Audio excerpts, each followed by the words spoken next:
నమస్కారం. టీశాట్ విద్యార్థులకు, ఉపాధ్యాయులకు, అధ్యాపకులకు, ప్రేక్షకులకి అందరికీ అండర్స్టాండింగ్ గాంధీ కార్యక్రమానికి స్వాగతం.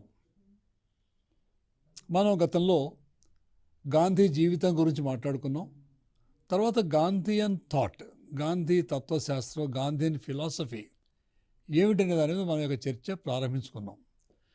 ఇప్పుడు ఈ అండర్స్టాండింగ్ గాంధీలో, గాంధీయన్ ఫిలాసఫీలో మనకి సత్యం, అహింస, గాంధీ సిద్ధాంతానికి పునాదులుగా మనం అర్థం చేసుకున్నాం. ముందు ఎపిసోడ్లో మాట్లాడుకున్నాం.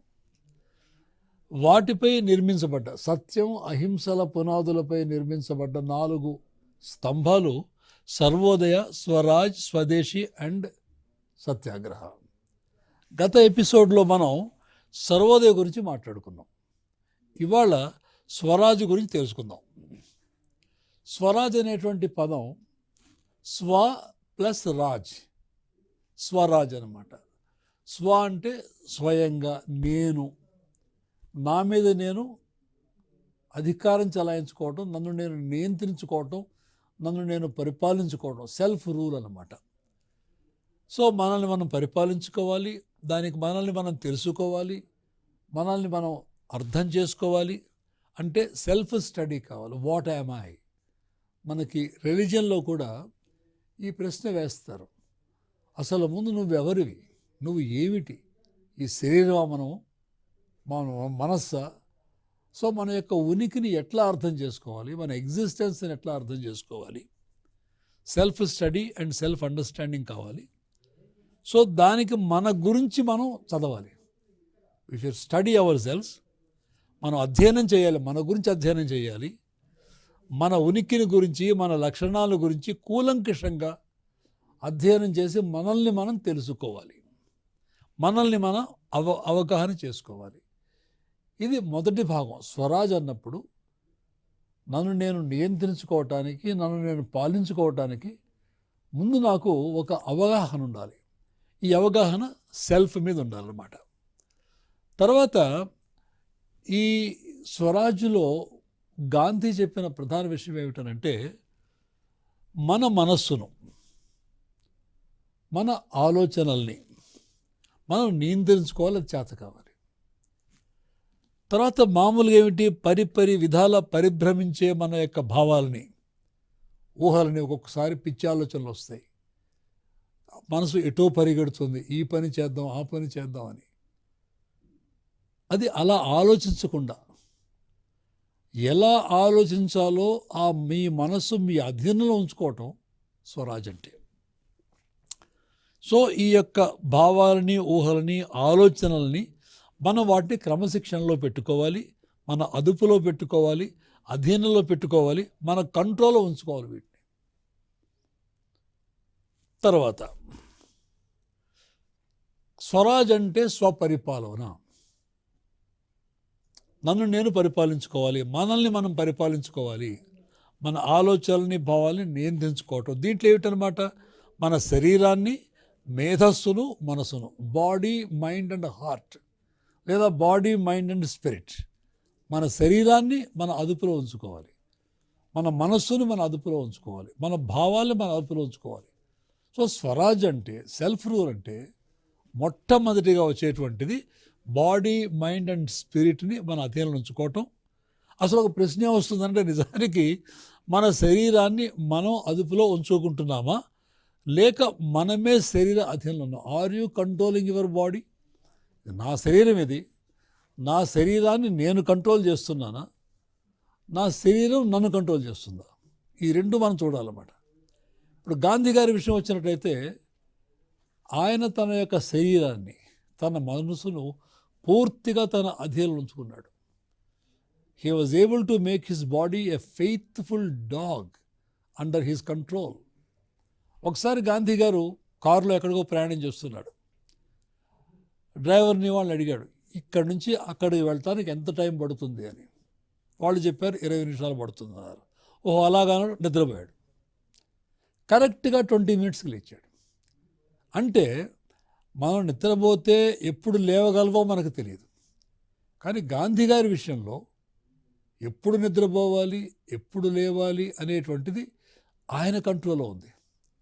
ఈ శరీరాన్ని అదుపులో ఉంచుకోవటానికి ఆయన ఫాస్టింగ్ చేయటం, తన యొక్క ఆహార నియమాలు పాటించటం, తర్వాత మెడిటేషన్ చేయటం, యోగా, ప్రకృతి వైద్యం, ఇవన్నీ కూడాను తన శరీరాన్ని, తన మనసుని అదుపులో ఉంచుకోవటానికి గాంధీ అవలంబించారు.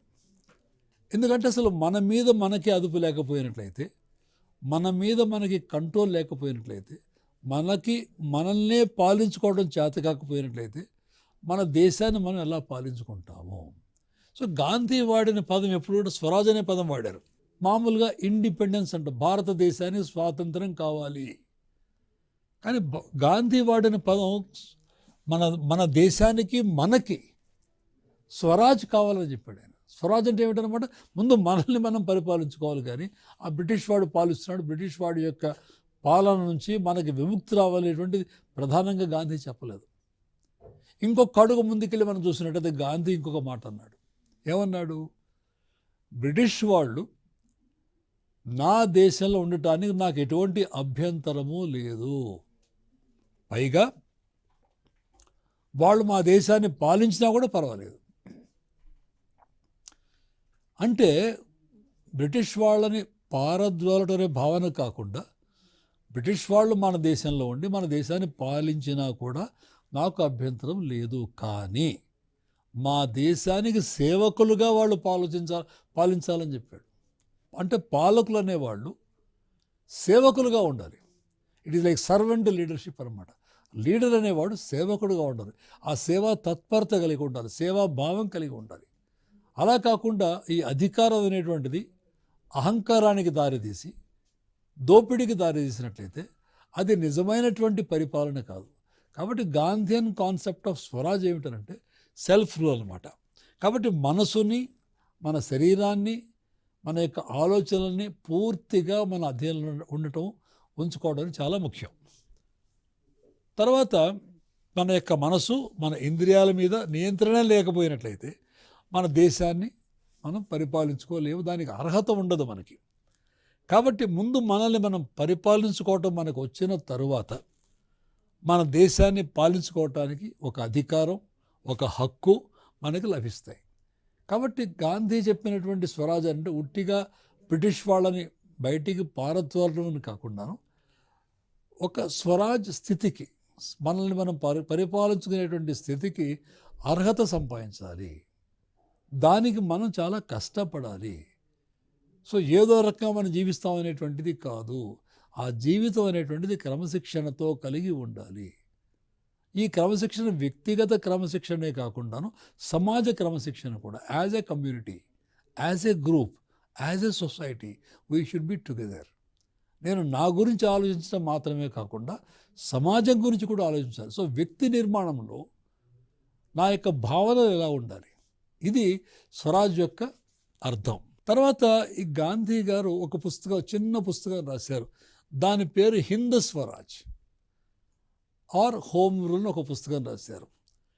ఈ హింద్ స్వరాజ్ అనేటువంటి చాలా చిన్న పుస్తకం, అది 96 పేజెస్ ఉండేటువంటి ఒక చిన్న పుస్తకం.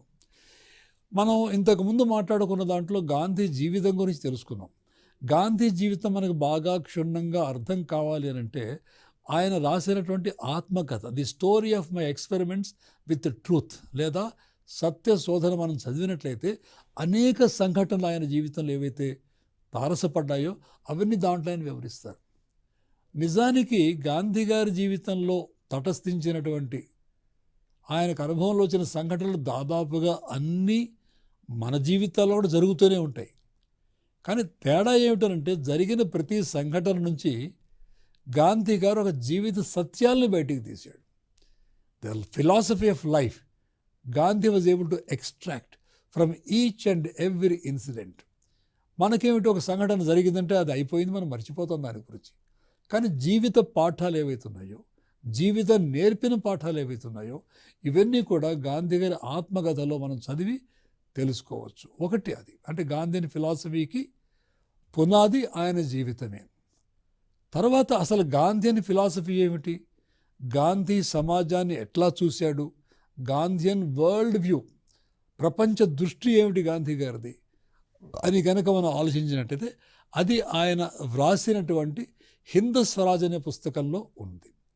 కాబట్టి గాంధీ ఫిలాసఫీ మీద, గాంధీ మీద ఆసక్తి ఉన్న వాళ్ళు ప్రధానంగా చదవవలసినది గాంధీ గారి ఆత్మకథ, తర్వాత హింద్ స్వరాజ్ అనే పుస్తకం. చాలా చిన్న పుస్తకం అది. అయితే ఒక విషయం నేను చెప్పాలి, అది ఎంత సింపుల్గా ఉంటుందనంటే మనం నిజంగా అర్థం కాదు అది. ఎందుకనంటే we don't believe that A book can be so simple. ఏదో మనం కాంప్లికేటెడ్గా ఉంటుంది, చాలా కఠినంగా ఉంటుంది, అమ్మో ఏదో ఫిలాసఫీ లాగా ఉంది అని ముందే ఒక రకమైనటువంటి భయం మనల్ని ఆవరించి ఉన్నట్లయితే ఆ పుస్తకంలో ఏమి వ్రాసి ఉందో మనకు అర్థం కాదు అది. కాబట్టి ఈ పుస్తకాన్ని కనుక మనం చాలా సింపుల్గా అర్థం చేసుకుంటూ చదివినట్లయితే అర్థమవుతుంది. అలాగే ఈ పుస్తకం మీద అనేక మంది స్కాలర్స్ కామెంటరీస్ రాశారు. అది కూడా మనం చదివినట్లయితే మనకి గాంధీ అని ఫిలాసఫీ యొక్క లోతు బాగా అర్థమవుతుంది. ఈ హింద్ స్వరాజ్ అనే పుస్తకాన్ని గాంధీ గారు 1909 1909 అప్పుడు రాశారన్నమాట.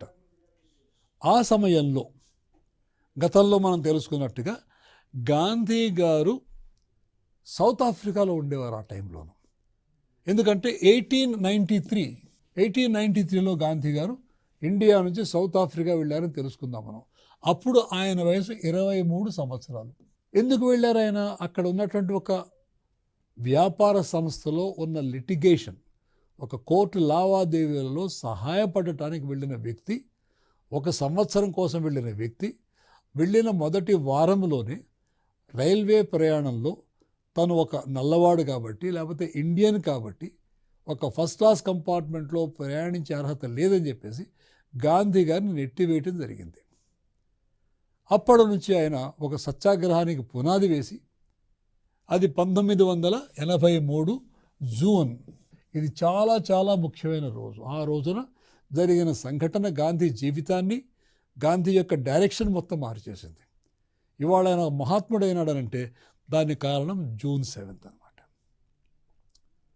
సో ఈ ప్రయాణంలో 1 సంవత్సరం ఉండాలనుకున్నటువంటి వ్యక్తి సౌత్ ఆఫ్రికాలో 21 సంవత్సరాలు గాంధీ ఉన్నారు. సో 20 సంవత్సరాల సుదీర్ఘ జీవితంలో ఒకటి ఆయనకి ఆధ్యాత్మికమైనటువంటి చదవటం, అర్థం చేసుకోవటం, ప్రవర్తించడం, ఆధ్యాత్మిక రంగంలో స్పిరిచువాలిటీ అనమాట ఒకటది. రెండవది గాంధీ గారు తన యొక్క లా ప్రాక్టీస్ స్టార్ట్ చేస్తారు సౌత్ ఆఫ్రికాలోని డర్బాన్లోను, తర్వాత జోహానెస్బర్గ్లోను. ఈ సత్యాగ్రహాలకు శిక్షణ ఇవ్వటానికి, స్పిరిచువల్ ట్రైనింగ్ ఇవ్వటానికి ఆయన కొన్ని ఆశ్రమాలు నెలకొల్పారు. వాటిలో 2 ఆశ్రమాలు సౌత్ ఆఫ్రికాలో. మొదటిది ఫీనిక్స్ సెటిల్మెంట్ డర్బాన్ దగ్గరలో 1904 ఇది ఫీనిక్స్ సెటిల్మెంట్. 1910లో టాల్స్టాయ్ ఫామ్ అని పెట్టారు, అది జోహానెస్బర్గ్ దగ్గర. ఈ 2 ఆశ్రమాల్లో కూడాను ఒక స్పిరిచువల్ ఓరియంటేషన్, స్పిరిచువల్ ట్రైనింగ్. అహింసాయుతంగా అన్యాయాన్ని ఎదుర్కోవాలనంటే దానికి ఒక ఆధ్యాత్మిక బలం కావాలి, సత్య బలం కావాలి, నైతిక బలం కావాలి, దానికి సాధన కావాలి. ఈ సాధనకి గాంధీ గారు ఫీనిక్స్ సెటిల్మెంట్ 1904లో, 1910లో టాల్స్టాయ్ ఫామ్ నిర్మించారు. సో దీంట్లో ఈ ప్రయాణంలో, ఈ కార్యక్రమాలలో భారతీయుల హక్కుల కోసం పోరాడుతున్నటువంటి మహాత్మా గాంధీ, ఆనాటికి మహాత్ముడు కాదు ఆయన, మోహన్ దాస్ కరమ్చంద్ గాంధీ, అక్కడ ఉన్నటువంటి నేటాల్ ప్రభుత్వానికి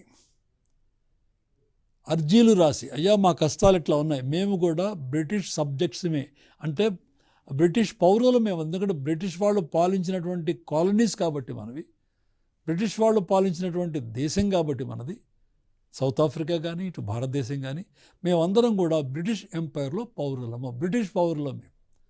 కాబట్టి మాకు లండన్లో, ఇంగ్లాండ్లో ఏ రకమైన హక్కులు బ్రిటిష్ పౌరులకు ఉన్నాయో అవి మాకు కూడా రావాలి, మేము కూడా బ్రిటిష్ పౌరులమే అని చెప్పేసి ఆయన అర్జీలు ఇవ్వటం. అలాగే కొన్నిసార్లు ఇంగ్లాండ్ వెళ్ళి అక్కడ పార్లమెంట్ సభ్యులతోటి, సెక్రటరీ ఆఫ్ స్టేట్ తోటి నెగోషియేట్ చేయటం, భారతీయుల హక్కుల గురించి ప్రస్తావించడం, సమస్యల పరిష్కారానికి వాళ్ళతో చర్చలు జరపడం చేసేవారు. అలాగే గాంధీ గారు 1906లో ఇంగ్లాండ్ వెళ్ళారు. తర్వాత 1909లో 1909లో కూడా గాంధీ గారు ఇంగ్లాండ్ వెళ్ళారు. మనం మాట్లాడుకుంటున్నది 1909లో గాంధీ గారు సౌత్ ఆఫ్రికా నుంచి ఇంగ్లాండ్ వెళ్ళి తిరిగి వచ్చే సందర్భంలో ఓడ మీద, ఎందుకంటే ఆ రోజులకి ఇంకా ప్లేన్స్ ఇంకా రాలేదు, ఓడలో ప్రయాణం చేస్తూ ఇంగ్లాండ్ నుంచి సౌత్ ఆఫ్రికాకి ఓడలో ప్రయాణం చేస్తూ రాసిన పుస్తకమే హింద్ స్వరాజ్. ఇందులో తన యొక్క భావాలని, ప్రపంచాన్ని ఎట్లా అర్థం చేసుకుంటారు, ఆయన అర్థం చేసుకున్నాడు, ఎలా సమాజం నడవాలి, అవన్నీ కూడాను హింద్ స్వరాజ్ వివరించారు ఆయన. అసలు స్వరాజ్ అనే పదానికి నిర్వచనం, దాని స్వరూప స్వభావాలు ఎట్లా ఉంటాయో గాంధీ ఆ చిన్న పుస్తకంలో తెలియజేశారు. కాబట్టి హింద్ స్వరాజ్ పుస్తకం చదవటం మనందరికీ కూడా అత్యంత ఆవశ్యకం. తర్వాత ఇది ఆ చిన్న పుస్తకం, నవజీవన్ పబ్లిషర్స్ వాళ్ళు పబ్లిష్ చేసిన చిన్న పుస్తకం ఇది హింద్ స్వరాజ్ లేదా ఇండియన్ హోమ్ రూల్ అని కూడా అంటారు దీన్ని. అంటే భారతదేశానికి స్వయం పరిపాలన, భారతదేశం ఒక జాతిగా, ఒక దేశంగా స్వపరిపాలన అనేటువంటిది సమాజ స్థాయిలో ఎలా ఉండాలి.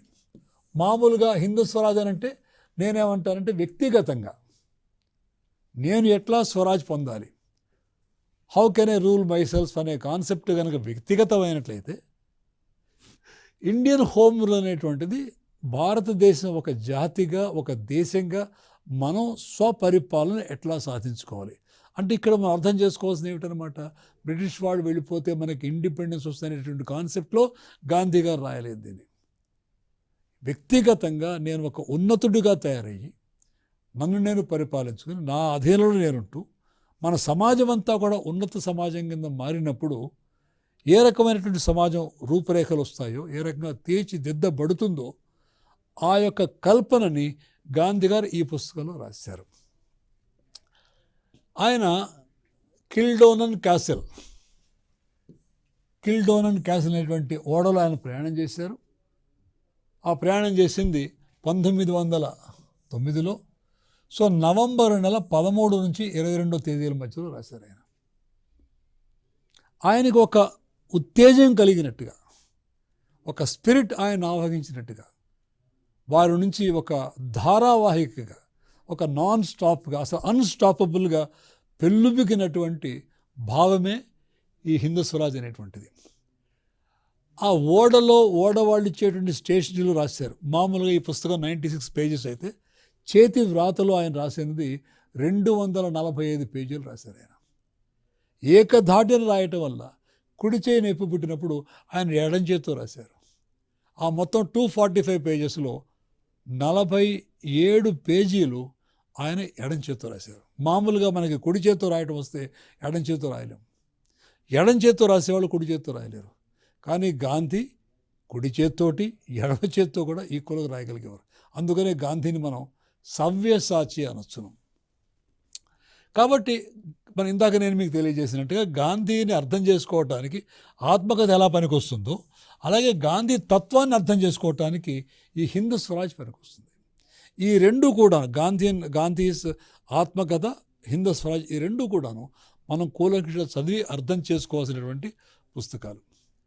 తర్వాత ఆయన ఈ పుస్తకాన్ని రాయటం ఆయన మాతృభాష గుజరాతీలో రాశారు. ఓడ మీద రాస్తున్నప్పుడు ఆయన దీన్ని ఇంగ్లీష్లో రాయలేదు, గుజరాతీలో తన మాతృభాషలో ఈ హిందూ స్వరాజ్ పుస్తకాన్ని రచించారు. కానీ తర్వాత ఏమైందనంటే ఈ పుస్తకాన్ని ఆయన ఇంగ్లీష్లోకి ఆయనే అనువదించారు. It may not be A strict translation కాకపోవచ్చు, కానీ but it is a fair rendering of the original in Gujarati.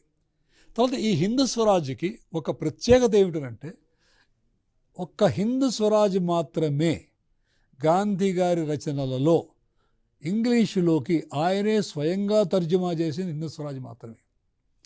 నిజానికి గాంధీ గారి ఆత్మహత్య సత్యస్వతంగా మనం తెలుసుకున్నాం, the story of my experiments truth, అది కూడా గాంధీ గారు గుజరాతీలో రాశారు. మొదట్లో గుజరాతీలో రాసినటువంటి ఆ టెక్స్ట్ని గాంధీ గారి సెక్రటరీ మహాదేవ్ దేశాయ్ ఇంగ్లీష్లో ట్రాన్స్లేట్ చేశారు. ఒక గొప్ప విషయం ఏమిటంటే, మహాదేవ్ దేశాయ్ ఇంగ్లీష్లో రాసినటువంటి లేకపోతే తర్జుమా చేసినటువంటి గాంధీ గారి ఆత్మకథ చదువుతున్నప్పుడు అది తర్జుమా అయిన పుస్తకంలాగా అనిపించదు మనకి. It looks as if it is an original book. అంటే గాంధీ గారి ఆత్మని పుణికిపుచ్చుకొని రాసినటువంటి తర్జుమా అది. Mahadev Desai one of the greatest loyalist of Mahatma Gandhi. Gandhi గారి సెక్రటరీ మహాదేవ్ దేశాయ్. మహాదేవ్ దేశాయ్ని గాంధీ గారు ఒక కుమారుడుగా భావించారనమాట, ఒక ఫ్యామిలీ రిలేషన్ లాగా. And Mahadev Desai is an example of the greatest loyalty అనమాట. సో గాంధీ గారు స్వయంగా తర్జుమా చేసినటువంటి పుస్తకం హిందూ స్వరాజ్ది. సో గాంధీయన్ థాట్కి ఈ హిందూ స్వరాజ్ అనేటువంటి పుస్తకం ఇది ఒక ప్రామాణిక గ్రంథము. గాంధీయన్ థాట్ ఏమిటి అని కనుక మనం చూసినట్టయితే దానికి ఒక ప్రామాణిక గ్రంథం హిందూ స్వరాజ్. గాంధీ గారు స్వయంగా రాసిన పుస్తకం. కానీ గాంధీయన్ థాట్ గురించి, గాంధీ తత్వశాస్త్రాన్ని గురించి అనేక మంది కామెంటరీస్ రాశారు. అవి కూడా మనకు చాలా ఉపయోగకరంగా ఉంటాయి. కానీ బేస్ డాక్యుమెంట్, బేస్ టెక్స్ట్ ఏదనంటే హిందూ స్వరాజ్. ఇది కిల్డోనన్ క్యాసిల్ లాగా మీకు చెప్పినట్టుగా ఆ కిల్డోనన్ క్యాసిల్ అనేటువంటి ఓడలో ఆయన ప్రయాణిస్తూ ఇంగ్లాండ్ నుంచి సౌత్ ఆఫ్రికాకు వస్తూ ఆ మార్గంలో ఆయన రాశారు. ఎందుకంటే అప్పటికే ఆయనలో ప్రవేశించినటువంటి ఆధ్యాత్మిక భావాలు, ఆధ్యాత్మిక భావాలంటే ఇది ఒక రిలీజియస్ భావాల కింద మనం అర్థం చేసుకోకూడదు. సమాజాన్ని అర్థం చేసుకున్నప్పుడు, సమాజంలో పని చేస్తున్నప్పుడు ఆయన ఏమన్నారు, రిలీజన్ అనేటువంటిది it is not different from the social work. నేను పబ్లిక్ వర్క్ ఏదైతే చేస్తున్నానో it is for me a religious work also. కాబట్టి తను చేసినటువంటి పబ్లిక్ వర్క్ని ఒక ఆధ్యాత్మిక దృష్టితో చూశారు ఆయన. అంటే ఎటువంటి వేరే పార్షియల్ ఆలోచనలకి, అంటే నేరో సెంటిమెంట్స్కి తావివ్వకుండా విస్తృత భావంతో. ఏమిటి విస్తృత భావం అంటే ఫండమెంటల్ ట్రూత్ని ఆధారం చేసుకుని నిర్మించినటువంటి ఫిలాసఫీ గాంధీయన్ ఫిలాసఫీ. ఏమిటి ఫండమెంటల్ ట్రూత్స్ అంటేను, అందరూ మానవులు సమానమే. దీనికి ఏమైనా భాష్యం చెప్పాలా, వేరే ఇంటర్ప్రిటేషన్ ఇవ్వాలా మనం? పుట్టుకతో అందరూ సమానమే. ఎందుకని? నా పుట్టుకను నేను ఎంచుకోలేదు, ఫలానా వాళ్ళు నా తల్లిదండ్రులుగా ఉండాలని నేను కోరుకోలేదు. సో మై బర్త్, నా పుట్టుక అది ఒక ఛాన్స్ అనమాట. By chance I'm Born. కాబట్టి పుట్టుకతో అందరు మానవులు సమానమే అనేటువంటి ఒక ప్రముఖమైనటువంటి ఫండమెంటల్ ట్రూత్ గాంధీ గారు మన ముందు పెట్టారు. అది కులం కావచ్చును, మతం కావచ్చును, ప్రాంతీయ భేదాలు కావచ్చును, భాషా భేదాలు కావచ్చు, రంగు భేదాలు కావచ్చు, ఆడ మగ కావచ్చు. ఇవి ఏవైతే మనం మాట్లాడుతున్నామో ఇవన్నీ కూడాను మానవుల మధ్య హెచ్చు తగ్గులు సృష్టించడానికి వీల్లేదు. Because by birth all human beings are equal. ఇంకా నిజంగా చెప్పాలనంటే ఈ కులము కానీ మతము కానీ ఇవన్నీ కూడా భావాలు మాత్రం. It's only consciousness. ఒక మనిషిని మనం తీసుకొని సైంటిఫిక్గా ఈ మనిషి ఏ కులం ఎవరైనా చెప్పగలుగుతారా? సో కులం అనేటువంటి ఒక భావన మాత్రమే.